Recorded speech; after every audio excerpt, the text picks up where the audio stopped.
My name is Madeline Farrow. I'm 32 years old. 3 weeks ago, at my sister's engagement party, a security guard looked me in the eye and told me to walk around to the service entrance because my family put my name on a list. My parents stood 10 feet away, behind the glass doors, champagne in hand. My mother saw me. She turned her back. I stood there in a dress I'd bought special for the occasion, holding a bottle of wine from a local vineyard as a gift. And the guard, polite, professional, just doing his job, pointed me toward the loading dock where the catering trucks park. Here's the thing they didn't know. None of them knew. The ground they were dancing on that night? It belongs to my husband's family. And in 3 hours, the party was over. Not because I made a phone call. I didn't have to. Before I take you back to the beginning, please take a moment to like and subscribe, but only if you genuinely enjoy the story. And drop a comment with your location and local time. I always love knowing where you're listening from. Now, let me take you back 5 years, to the day I told my parents I was leaving Portland. 5 years ago, I'm sitting in a marketing agency in downtown Portland, staring at a screen full of metrics I don't care about, eating lunch at my desk for the third straight week. I'm 27. I'm exhausted. My skin is gray. I haven't called my mom in 2 weeks, and she hasn't noticed. A client contract sends me to a trade show in Cedar Hollow, a small town in the valley, population 4,000, the kind of place where people wave at strangers from their trucks. And I stop at the Saturday farmers market to kill time before my afternoon meeting. That's where I see him, Ethan Farrow, tall, quiet, sunburned at the neck, handing a woman a box of heirloom tomatoes like they're something precious. We talk for 20 minutes, then 40. I miss my meeting. 3 months later, I quit my job and moved to Cedar Hollow. My father calls that same night. His voice is flat and cold. "You're throwing away everything we invested in you." My mother gets on the extension. "Can you at least not tell anyone at church?" I tell them I'm happy. They tell me I'm confused. Ethan and I marry the following spring. A small ceremony at the farm, wildflowers on every table, his father George reading a poem he wrote himself. 60 people come. My parents are not among them. Met my mother's excuse. "Your father has a dealer conference that weekend." My father runs a car dealership 2 hours north. I check the conference schedule online. The conference is the following week. I save the screenshot. Not as evidence. Just as proof to myself that I'm not imagining things. That they chose not to come. That the absence is deliberate. I don't confront them. I tell myself they'll come around. That they just need time. Time passes. What changes isn't my parents' opinion of me. It's the gap between how they treat me and how they treat Tessa. Tessa is my younger sister, 28 now. She works as a junior event coordinator at a PR firm in the city. 2 years ago, she starts dating Derek Sullivan, a financial analyst, clean shoes, firm handshake, the kind of man my father calls a serious person. Within months, then the family dynamic shifts entirely. Dad buys Tessa a new car, a white sedan. For client meetings, he says. Mom starts posting photos of them at restaurants. Tessa and Derek at a wine bar. Tessa and Derek at a charity gala. The captions always say the same thing. "So proud of my girl." I scroll through 3 years of my mother's social media one evening. There is not a single photo of me. Not one. When I send her a picture of the farm during harvest, golden light, rows of squash, Ethan on the tractor, she replies with one word. Cute. Then comes Thanksgiving. We drive up for dinner. My father's friend Bill is there. Richard, my father, introduces Tessa with his arm around her shoulder. "This is Tessa, my daughter. She's in PR, just landed a huge account." I'm standing right there, 3 feet away. I clear my throat. I'm here too, Dad." He glances at me, doesn't move his arm. "Yeah, she married a farmer out in Cedar Hollow." That's it. That's the introduction. Like a footnote, like a weather report. Bill nods politely. Tessa smiles. My mother sips her wine. On the drive home, Ethan holds my hand across the center console and says nothing. He doesn't need to. We both heard it. I start to wonder, if that's how Dad introduces me when I'm standing right there, what does he say when I'm not? The invitation comes on a Tuesday. Tessa calls. No pleasantries, no how are you. Just this. Mom says I have to invite you. So, you're invited. It's at the Larkspur Hotel. Saturday, 7 p.m. I hold the phone away from my ear and look at Ethan across the kitchen. He's leaning against the counter, arms crossed, reading my face. Do you want to go? He asks after I hang up. I don't know. Then let me ask it differently. Do you think anything will be different this time? I don't answer right away. I pour myself water, sit down. Think about my mother's back turning at a Thanksgiving table. Think about one-word texts and missing wedding photos and a father who introduces me like an afterthought. But I also think about Tessa at age 9, crawling into my bed during thunderstorms. Tessa at 14, asking me to teach her how to braid hair. Somewhere underneath all this, there's a sister I used to know. I'll go, I say. But I'll go alone. If it goes bad, I don't want you sitting in a room full of people who think you're not enough. Ethan nods. He doesn't argue. I'm not going to watch them hurt you again, Maddie. But it's your call. I buy a new dress. Navy blue, simple, nothing flashy. I pick up a bottle of wine from the vineyard down the road. A nice label. Something thoughtful. Saturday comes. I drive the 40 minutes to Larkspur Hotel as the sun drops behind the hills.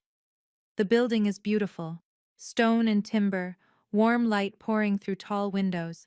I've seen it 100 times. I know this place well. I park, take a breath, smooth my dress, and walk toward the front entrance. I never make it through the door.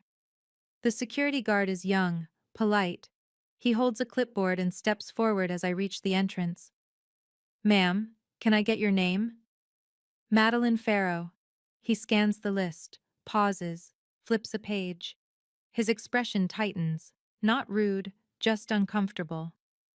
Ma'am, I have instructions here. Your name is on a separate list. You'll need to use the service entrance, around the back. I stand still. There must be a mistake. My sister is the one having the party. He shifts his weight. I'm sorry, ma'am. Miss Mercer was very specific. She said you'd know why. The lobby glows behind the glass doors. I can see white tablecloths, floral arrangements, a champagne tower catching the light. I can hear laughter, low, warm, the kind that belongs to a celebration where everyone feels welcome. And then I see my mother, Diane Mercer, 59 years old, standing near the entrance in a cream-colored dress, holding a glass of champagne, laughing with a woman I don't recognize. She turns slightly, and she sees me. Through the glass, standing on the wrong side of the door. Our eyes meet. She holds my gaze for exactly 2 seconds. Then she turns, slowly, yet deliberately, like I'm a stranger asking for direction she doesn't have. I feel the air leave my lungs. The guard clears his throat. The service entrance is around the left side, ma'am. Past the dumpsters. Past the dumpsters. I look at the bottle of wine in my hand. The nice label. The thoughtful gift. I look at the glass doors. At my mother's back. At the party full of people I grew up with, celebrating a sister who put my name on a list. I don't go to the service entrance. I turn around and walk back to my car. I sit in my car with the engine off. My hands are shaking. The wine bottle is still in the passenger seat. The parking lot is full. BMWs, SUVs, a few town cars. Everyone made it inside. My phone buzzes. It's a text from Lisa. Lisa Harmon, one of my oldest friends from high school, now living 2 towns over. Maddie, check your email, right now. I open it. Lisa has forwarded me something.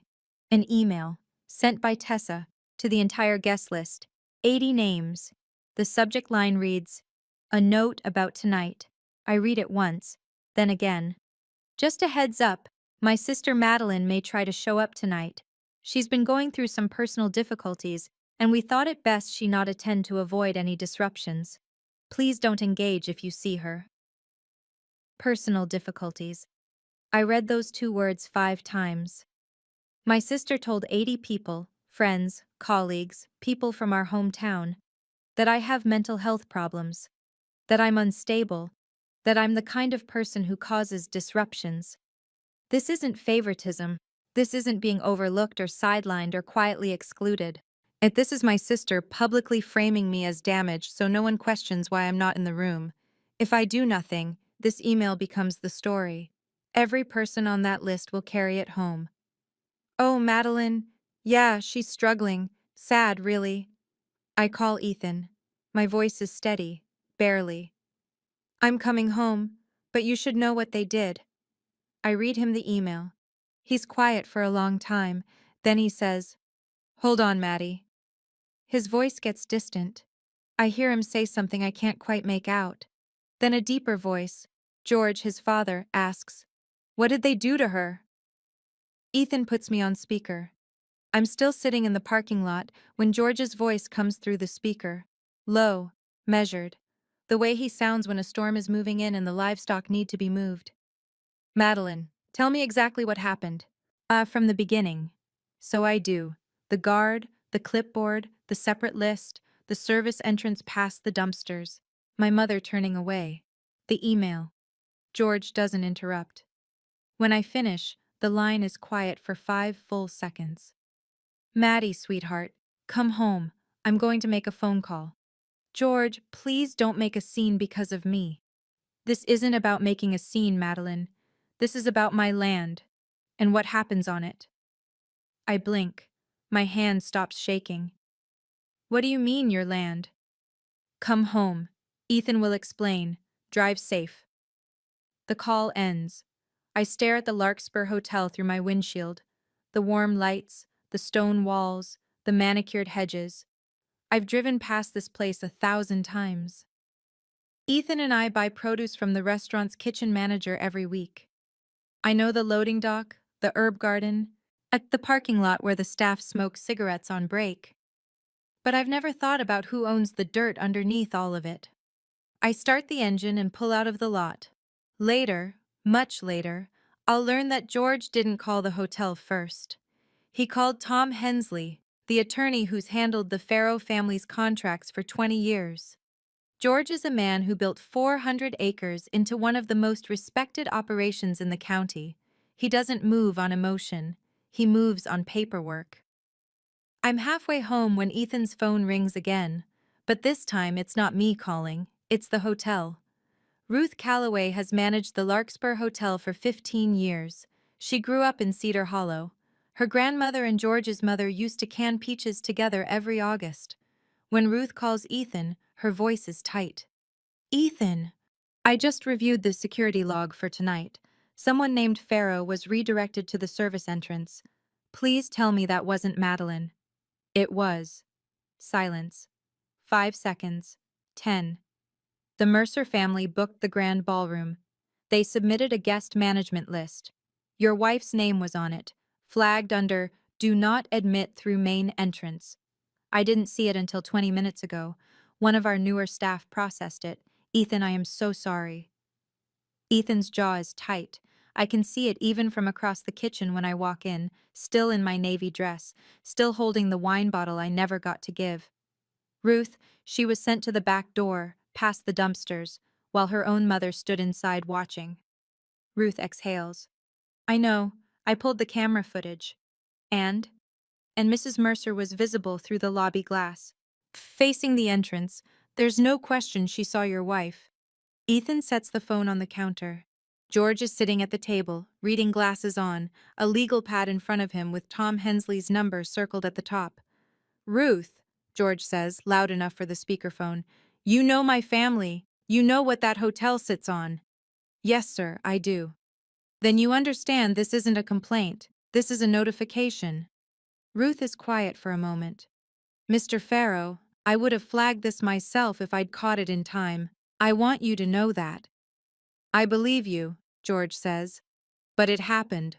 On my ground." He clicks his pen. Tom Hensley calls back within the hour. He's been the Farrow family's attorney since before Ethan was born. A calm, deliberate man who speaks in paragraphs and never raises his voice. "George, and I reviewed the ground lease. Section 14. Conduct clause. Standard language. The lessee agrees not to permit or engage in any activity on the premises that is discriminatory in nature or that causes material harm to the reputation of the lessor or the lessor's family. George leans forward. Tom, my daughter-in-law was publicly turned away at the front door of a building that sits on my property because of her last name. My last name. That's a material breach, George. You have grounds to issue formal notice, tonight if you want. I'm sitting across from George. Ethan stands behind me, his hand on the back of my chair. The kitchen smells like coffee and old wood. The clock above the stove reads 9:47 p.m. Inside the Larkspur Hotel, the party is still going. George takes off his reading glasses, folds them, sets them on the legal pad. Then he looks at me. Maddie, this is your call, not mine. George, I don't want to ruin a party. You're not ruining anything. They ruined it the moment they put your name on that list. I think about the email. 80 people reading the words personal difficulties. I think about Mrs. Patterson, who taught my Sunday school class when I was 7, reading that email and believing it. I think about my name, Pharaoh, being dragged through the service entrance of my father-in-law's own land. I look at George, then at Ethan. I don't want to make a scene, but I won't be called unstable in front of 80 people and say nothing. George picks up his phone. Tom, send the notice. Let me back up for a moment. Because there's something about the Larkspur Hotel that my parents never bothered to learn. 12 years ago, a developer from Portland wanted to build a boutique hotel in Cedar Hollow, the kind of place that magazines write about: stone walls, farm-to-table dining, views of the valley. He needed land, flat, scenic, accessible from the highway. The only parcel that checked every box belonged to the Pharaoh family. George agreed to a long-term ground lease, 30 years, with a review clause every 5 years. The developer builds the hotel, runs the business, pays George a monthly lease, but the land stays Pharaoh. Always has, always will. The lease doesn't just allow a review, it requires one. And the next review window opens in 2 months. There's more. The hotel's crown jewel is a fine dining restaurant called the Harvest Table. 4.8 stars on Google. Featured in 3 regional food magazines. The entire concept, every menu, every press release, every Instagram post, is built around one idea. Locally sourced, farm to table, grown within 10 miles. And where does the produce come from? Pharaoh Family Farm. Ethan's operation. My operation. The heirloom tomatoes, the squash, the pastured eggs, the beef. We deliver 3 times a week. The head chef, a man named Danny Kowalski, has our farm logo tattooed on his forearm. That's how deep the partnership runs. If the Pharaohs pull the supply contract, the Harvest Table loses its identity. If the Pharaohs decline the lease renewal, the hotel loses its foundation. I didn't think about any of this when I married Ethan. I married him because he handed me a box of tomatoes like they were something worth protecting. But now I understand why George said what he said. This is about my land. It is. And the night settles over the farm. Crickets. A breeze through the screen door. I'm sitting on the front porch with a mug of chamomile, still in my dress, still replaying my mother's face through the glass. Ethan brings out a blanket and drapes it over my shoulders without asking. He sits beside me. We don't speak for a long time. Footsteps on gravel. Martha Bellingham, 74 years old, lives a quarter mile down the road, has brought us zucchini bread every September for 4 years. Appears at the edge of the porch light. Maddie, I saw your car pull in fast earlier. You look upset, sweetheart. Everything okay? I almost say, I'm fine. The reflex is that strong. But tonight, I can't. Family stuff, Martha. She nods slowly, steps up onto the porch, pats my knee. You're a pharaoh now, honey. And pharaohs don't walk through back doors. I don't know how she knows. Maybe she doesn't. Maybe it's just something grandmothers say. But the words crack something open in my chest, and I cry for the first time all night. Not loud, just tears, rolling silent. Ethan puts his arm around me. Martha squeezes my hand and walks home. Inside the house, my phone sits on the kitchen counter, screen dark. I don't check it until the next morning. When I do, there are 43 notifications. Lisa Harmon, the friend who forwarded me the email, has posted something on Facebook. Short and sharp. Just learned something disgusting about how a friend of mine was treated tonight. If you were at the Larkspur party, ask the Mercers about their guest list. By midnight, the post has over 200 shares. I don't know this yet. I'm on the porch, and drinking tea, watching the stars come out over the field. Everything I'm about to tell you I learned afterward. From Lisa, from other guests, from Ruth Calloway's incident report. Inside the Larkspur Grand Ballroom, the engagement party is reaching its peak. The champagne tower glitters. A jazz quartet plays something soft. 80 guests are seated at round tables draped in ivory linen. Everything is beautiful. Everything is expensive. Everything is a lie. Tessa takes the microphone on the small stage. She's glowing. A white cocktail dress, diamond earrings Derek gave her that morning, a smile wide enough to fill the room. I want to thank everyone for being here tonight, she says. I'm so grateful to have my family around me. The people who truly matter. The people who truly matter. Let that land for a second. Richard stands next, raises his glass. His voice carries that car salesman warmth he spent 30 years perfecting. To my daughter, the one who made us proud. The one. Singular. As though he fathered exactly one child. At a corner table, Diane is talking to an older woman. Someone from church, maybe. Her voice is low, but Lisa is sitting close enough to catch the words. Madeline couldn't make it. She's been going through a phase. You know how it is with those small-town marriages. The woman nods politely. Others at the table glance at each other. A few have already read the email. They say nothing. Derek, tall, quiet, still wearing his suit jacket, even though the room is warm, leans toward Tessa between toasts. Where's your sister? I thought she was coming. Tessa doesn't miss a beat. She didn't want to come. She never really fits in at these things. Derek frowns, looks at the empty chair at the family table, says nothing. But he noticed. It starts with phones. One by one, guests at the far tables begin glancing down at their laps. A quiet buzz, a screen lighting up, thumbs scrolling. Lisa's Facebook post is moving fast, and half the guest list follows Lisa, because they all went to the same high school. At table 6, a woman named Mrs. Patterson, retired schoolteacher, longtime family friend of the Mercers, reads the post twice. Her lips press together. She sets down her champagne glass and walks over to Diane. Diane, is it true? Was Madeline turned away at the door tonight? Diane's smile freezes. I don't know what you're talking about. She chose not to come. That's not what I'm hearing, Mrs. Chick Patterson tilts her phone screen toward Diane. People are saying your daughter was sent to the service entrance. By name. Diane's face drains of color. Her fingers tighten around the stem of her glass.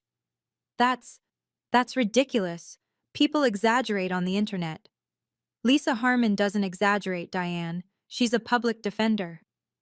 Across the ballroom, Tessa notices the shift. Small clusters of guests are murmuring. A few are openly looking at their phones, then looking at the Mercer's table. The energy in the room has changed. A dropped frequency, like a song going from major to minor. Tessa grabs her mother's elbow. What is happening? Nothing. Some Facebook drama. It'll blow over. But it doesn't blow over. Because upstairs in the hotel's management office, Ruth Calloway is sitting at her desk reading a very different kind of message, a formal notice from the law office of Thomas Hensley, on behalf of George W. Farrow, regarding a material breach of the Larkspur Hotel's ground lease agreement. Ruth sets the phone down, stands up, straightens her jacket, and walks directly into the ballroom. Ruth Calloway moves through the ballroom the way a surgeon walks into an operating room, steady, composed, no wasted motion. The jazz quartet is playing something by Cole Porter. Guests are mid-conversation. Champagne is still flowing. Ruth stops at the Mercer's table. She doesn't sit. She clasps her hands in front of her and speaks quietly. But in a room full of people leaning in, quietly is loud enough. Mr. and Mrs. Mercer, I need to speak with you privately. Bet immediately. Richard leans back in his chair. We're in the middle of a party. Whatever it is can wait. No, sir, it cannot. Tessa appears from behind Diane's chair, face flushed. This is my engagement party. Whatever this is, handle it later. Ruth turns to face her directly. Ms. Mercer, did you instruct my staff to redirect a guest named Madeline Farrow to the service entrance? The table goes silent. 6 guests within earshot stop mid-sentence. She's not a guest, Tessa says. She's my sister. I can decide. Ma'am. Ruth's voice doesn't rise. It sharpens. Madeline Farrow is the daughter-in-law of George Farrow, the man who owns the land this building sits on. Nobody speaks. The words hang in the air like smoke.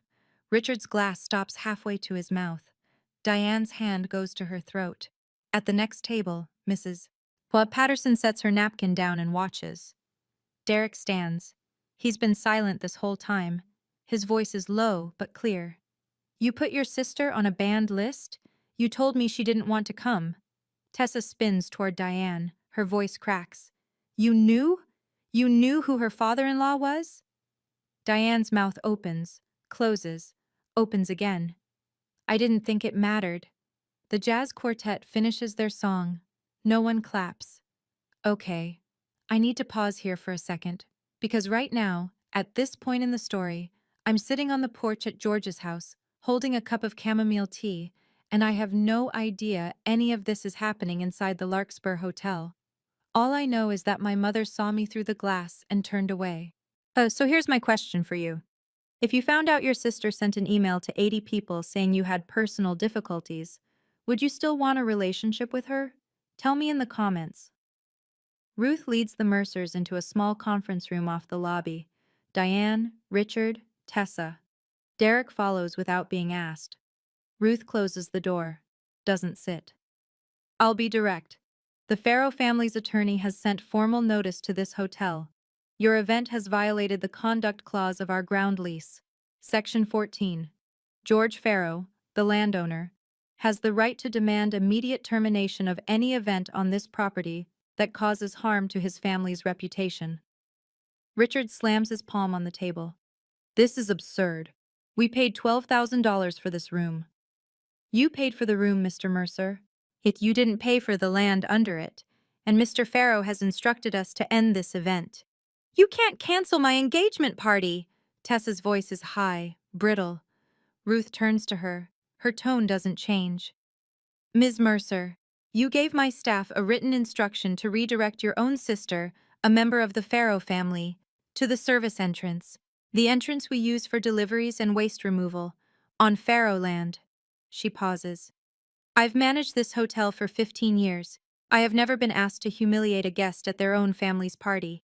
I would have stopped this myself even if Mr. Farrow hadn't called. Tessa opens her mouth. Nothing comes out. Derek steps forward. His face is unreadable, but his voice is sharp and precise. Tessa, you told me Madeline didn't want to come. But you told me she never fits in. Were you lying to me the entire time?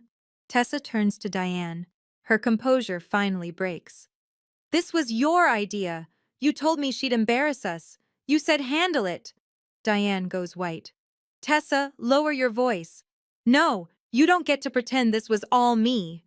Ruth steps back. She's heard enough. I'll give you 15 minutes. Then the ballroom needs to be cleared. I'm standing at the kitchen sink, rinsing my mug, when the phone rings. Mom. I dry my hands. Pick up. The screaming starts before I can say hello. The hotel is canceling everything. They're kicking us out. The whole party. Done. What did you do? I hold the phone an inch from my ear. Ethan looks at me from across the room. I take a slow breath. I didn't do anything, Mom. I went home. Don't you lie to me, Madeline. You called someone. You always have to ruin everything. I didn't call the hotel. I didn't call anyone at the hotel. I keep my voice level. You know what I did tonight? I drove home. I sat on the porch. I drank tea. Then how? Because the hotel sits on Faro land, Mom. George's land. The Faro family has held that property for 4 generations, and George doesn't allow his family to be treated like service workers on his own ground. Silence. You would know this, I continue, if you had ever, even once, shown any interest in who my husband's family is. If you'd come to my wedding. If you'd visited the farm. If you'd asked a single question in 5 years. More silence. I hear her breathing. I hear the party noise behind her. But it's different now. Muffled. Winding down. Madeline. Her voice drops.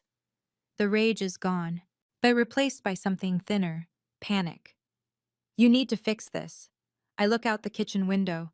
The porch light throws a gold square onto the grass. Beyond it, the fields stretch dark and quiet. No, Mom, I really don't. I hang up. Set the phone on the counter, face down. Ethan crosses the kitchen and wraps his arms around me. I let him. I close my eyes. I don't cry. Back at the Larkspur, the ballroom is emptying. Guests file out in small clusters, whispering, glancing at their phones. The champagne tower stands half-finished. The floral centerpieces are wilting under the lights. The jazz quartet packed up 10 minutes ago. In the conference room, Derek is standing by the window. Tessa is crying. Diane is sitting rigid in a chair, staring at the wall. Richard is pacing. Derek turns around. His voice is quiet, but which is worse than shouting. Tessa, I need you to answer one question. Did you send an email to every guest tonight telling them Madeline has mental health problems? Tessa wipes her eyes. I said personal difficulties. That's not the same. Did you send it? Yes. Is any of it true? She is difficult. That's not what I asked. Tessa's mouth trembles. She looks at Diane. Diane says nothing, offers nothing. The woman who whispered, "Handle it," has nothing left. Derek picks up his jacket from the back of a chair. I need to think about whether I know who I'm marrying. Derek, please. You lied to me. You lied to everyone in that room. You humiliated your own sister and you lied about it to my face. He buttons his jacket. One button. Slow. I need space. He walks out. Tessa whips around to Diane. This is all Madeline's fault. She always ruins everything. Diane is quiet for a long time. When she speaks, her voice sounds 10 years older. Tessa, maybe we went too far. Too far? You're the one who told me she'd embarrass us. You said handle it. Diane closes her eyes. I know what I said. Richard stops pacing, looks at his wife, at his youngest daughter, at the empty chair where Derek was sitting. Nobody speaks. Sunday morning. The kitchen at the Faro house smells like coffee and bacon. Sunlight cuts through the window above the sink. George is already seated at the table when Ethan and I come down. Legal pad out, reading glasses on, a mug of black coffee at his elbow. He waits until we sit. I've made a decision, he says. The ground lease review comes up in 2 months. I'm not renewing. I'll give the hotel proper notice. 30 days, like the contract requires. Ethan leans forward. Dad, that's the hotel's livelihood. A lot of people work there. The hotel can find new land, or they can negotiate a new lease with whoever I sell the parcel to. The staff will be fine. Ruth's a good manager. She'll land on her feet. He takes a sip of coffee. But the supply contract ends when the lease does. I won't have our name on their menus after this. I set my fork down. George, I don't want people to lose their jobs because of me. He looks at me over his glasses. His eyes are steady, the same look he gave that legal pad last night. Firm. Clear. Nobody's losing a job, Maddie. The hotel will keep operating through the transition. But the Mercer family will not be booking events there again. Ruth told me that herself. Her decision, not mine. He folds his hands on the table. My son married a good woman. That woman was turned away at the front door of my property and told to walk past dumpsters. Her own family called her unstable in front of 80 people. His voice stays low, doesn't waver. The hotel can find new land. You can't find new dignity. Not after something like that. The kitchen is quiet. Ethan reaches under the table and squeezes my hand. George picks up his coffee. Now eat your breakfast. Monday afternoon. I sit at the kitchen table with my phone in front of me for 20 minutes before I dial. Not because I'm scared, because I want to get the words right. It rings twice. Diane picks up. Madeline. Mom, put Dad on the phone too. Speaker. A pause. A click. Richard's voice. We're here. Good. And I need you to hear me clearly. I am not fixing the hotel situation. I am not apologizing for being married to Ethan, and I'm done accepting being treated like a family embarrassment. Richard's voice cuts in. You're overreacting. It was a party. Dad. Tessa sent an email to 80 people telling them I have mental health problems. That's not a party. That's defamation. Diane. She didn't mean it like... Then what did she mean, Mom? Because I have the email. So do 80 other people. And so does Lisa Harmon, who is a public defender, in case you were wondering how fast that post moved. Dead air. I let it sit. Here's what happens next. Tessa sends a retraction to every person on that list. She tells the truth. That she lied. That I don't have any personal difficulties. That she made a choice to exclude me and fabricated a reason. Both of you stop pretending you have one daughter. When you introduce me, you say my name. Both words. My daughter Madeline. Richard. Madeline, come on. If you can do those things, we can talk. If you can't, we're done. Not because I want to lose you. Because I refuse to keep pretending this is normal. Silence. I hear my mother's breath catch. I love you both. But I love myself too. And I'm not going to apologize for that anymore. I hang up before they can respond. My hands are shaking, but my voice wasn't. That's enough. The next week is chaos, but not mine. My chaos is over. I'm back on the farm. Deliveries, market prep, morning chores, the kind of routine that holds you together when everything else is shaking loose. Tessa's world. Though Tessa's world is falling apart. Derek doesn't cancel the engagement. He says he needs time, moves in with a college friend across town, stops answering Tessa's calls for 3 days straight. Tessa spirals. She calls me 14 times between Monday and Thursday. I don't pick up. Her messages shift by the hour, begging at noon, threatening by dinner, weeping at midnight. You ruined my life. Then, please, Maddie, I need you.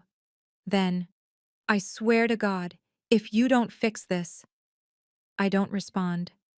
There's nothing I can say that would help, and nothing she's ready to hear. At Tessa's PR firm, things tighten. Lisa's Facebook post has made the rounds, and in a world of marketing and brand management, your personal judgment is your professional currency. Tessa's supervisor calls her into a closed-door meeting. As I don't know the exact words, but I know the outcome. Tessa is placed on a performance review and removed from 2 client accounts. By Wednesday, Tessa calls Diane. I learn about this call weeks later. Tessa tells me herself, eventually. And here's the part that guts me.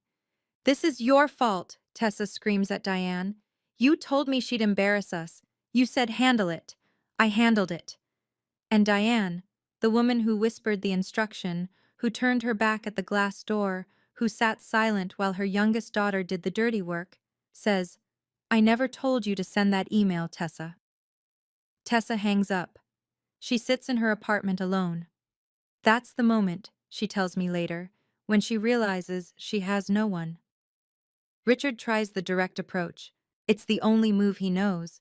Face-to-face, firm handshake, eye contact. I close the deal. He drives 2 hours to Cedar Hollow on a Thursday morning and shows up at George Farrow's front door without calling ahead. He's wearing slacks and a sports coat. He brought nothing. George opens the door, screen door between them. He looks at Richard for a long moment. Not angry, not hostile, just measuring. Mr. Mercer. George, I think we should talk. man to man. George doesn't open the screen. Mr. Mercer, you stood 10 feet from my daughter-in-law while she was sent to the service entrance. You watched your wife turn away from her through the glass. You raised a toast that night calling your other daughter the one who made you proud. And you did nothing. Richard opens his mouth. We have nothing to discuss. George closes the door.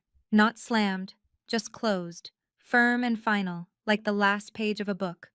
Richard stands on the porch for a full minute. Then he walks to his car and drives home. That night, according to Diane, who tells me this months later, Richard doesn't speak at dinner. Not a word. He eats. He clears his plate. He sits in his recliner and stares at the television without turning it on. Diane finally asks, "What happened?" He shut the door in my face. Diane sits down across from him, and then she says the most honest thing she's said in 5 years. Well, now you know how Madeline felt. Richard looks at her. She looks back. Neither of them speaks after that. I don't know about this moment until much later, but I think about it often, because it tells me something important. They know. They've always known. They just chose not to care, until it cost them something. Cedar Hollow talks. And not because anyone orchestrates it. There's no campaign, no vendetta. It's just a small town. People know each other's business, and a pharaoh being turned away at the back door of a pharaoh-owned property is the kind of story that travels faster than weather. At the Saturday farmers market, the week after the party, something shifts. Normally, our stand does steady business, regulars, a few tourists, the restaurant buyers. This Saturday, the line is longer than I've ever seen it. People aren't just buying squash. They're buying a statement. Martha Bellingham arrives early with a box. She sets it on the table next to the cash register. Inside, a dozen cinnamon rolls, still warm, with a card taped to the lid. For the girl who walks through front doors. I laugh. Then I tear up. Then I sell out of tomatoes by 10 a.m. And others stop by who don't usually come. A teacher from the middle school, the guy who runs the hardware store, a retired couple I've never met who shake my hand and say, "We heard about what happened. Glad you married into a good family." Not everyone is kind. Richard's dealership starts getting strange Google reviews. 1 star. Great cars, terrible father.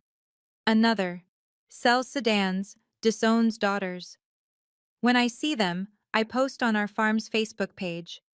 Please don't leave reviews about my family situation on anyone's business. This is between us. Thank you. The reviews slow down. Some are taken down, but the damage is noted. Ruth Calloway calls me personally on Monday.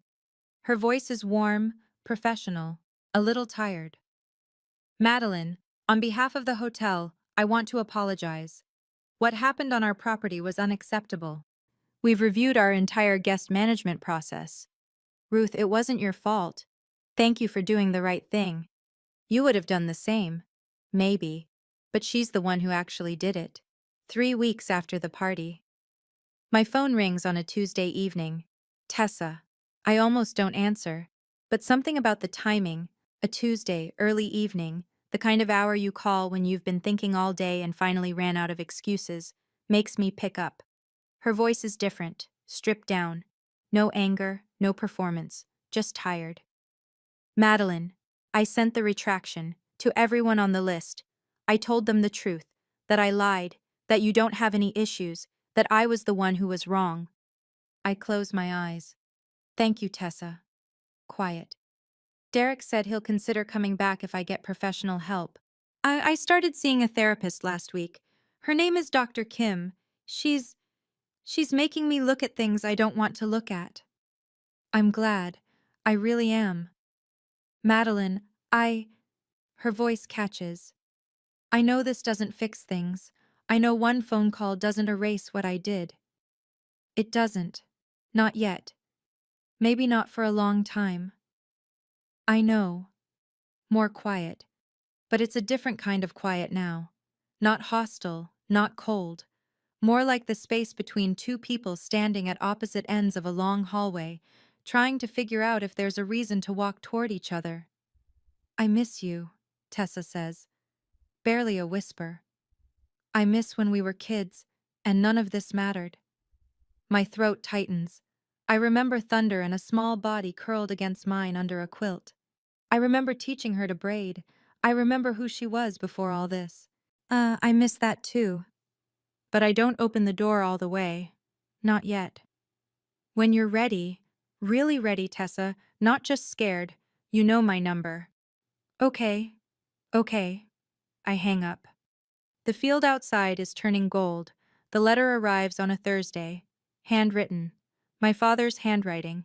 Tight, slanted, the penmanship of a man who signs contracts all day but rarely writes anything personal. One page. No envelope from the dealership. Just a plain white envelope. My name and address in ink. Madeline. I should have said something at that door. I didn't. I don't have an excuse. Your mother and I would like to visit the farm, if you'll have us. Dad. I read it 4 times. I put it in the kitchen drawer. I wait 2 weeks before I respond. When I do, I keep it simple. Dad, you can visit, but here are the terms. That you don't criticize Ethan or his work, you don't compare me to Tessa, and when you introduce me to anyone, you say, my daughter Madeline. Both words. If you can do that, come any Saturday. He writes back. Okay. They come on a Saturday in October. It's awkward. Richard shakes Ethan's hand too hard and compliments the barn like a man who's never seen one. Diane stands in the kitchen doorway and looks around at the herbs on the windowsill, the cast iron pan on the stove, the photos on the fridge, Ethan and me at the market, George and Martha at last year's harvest dinner. Richard holds a chicken for the first time. It pecks his watch. Ethan doesn't laugh, but his eyes do. George invites Richard to sit on the porch. They drink tea. George is polite, not warm, but polite. They talk about the weather. About the highway construction, about nothing that matters and everything that does. When they leave, Diane hugs me at the car. She doesn't say anything, but she holds on longer than she's held me since I was a child. It's not forgiveness. It's not resolution. It's a door, cracked open. That's enough for now. Evening. The porch. The same porch where I cried into a cup of tea 3 weeks ago. Ethan sits beside me. The fields in front of us are gold and copper in the late light, the kind of color you can't photograph. You just have to be there. He hands me a glass of cider from the press we ran last weekend.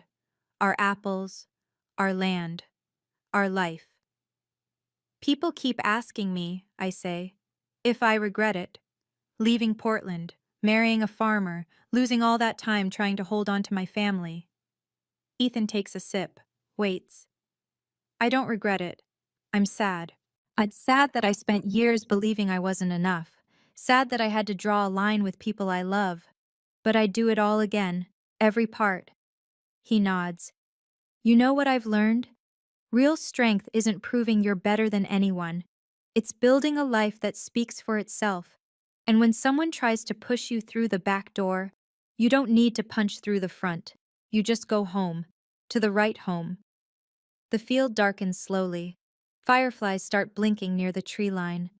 From inside the house, I hear George washing dishes and humming something I don't recognize. Something old. Something his mother probably sang. Ethan takes my hand. His fingers are rough from work. They always are. I'm Madeline Farrow, I say to no one in particular, to the field, to the sky. As to every woman who was ever made to feel small by the people who were supposed to make her feel tall. I married a farmer, and I have never been more proud of my front door. The stars come out, one by one, like they were waiting for me to finish. If you've ever had to walk away from family to hold on to yourself, I want to hear your story. Drop it in the comments, or just type front door so I know you understand. If this story meant something to you, please share it with someone who needs to hear it tonight. And if you want more stories like this one, check the description. I've left some links there for you. Thank you for staying until the end. I'll see you in the next one.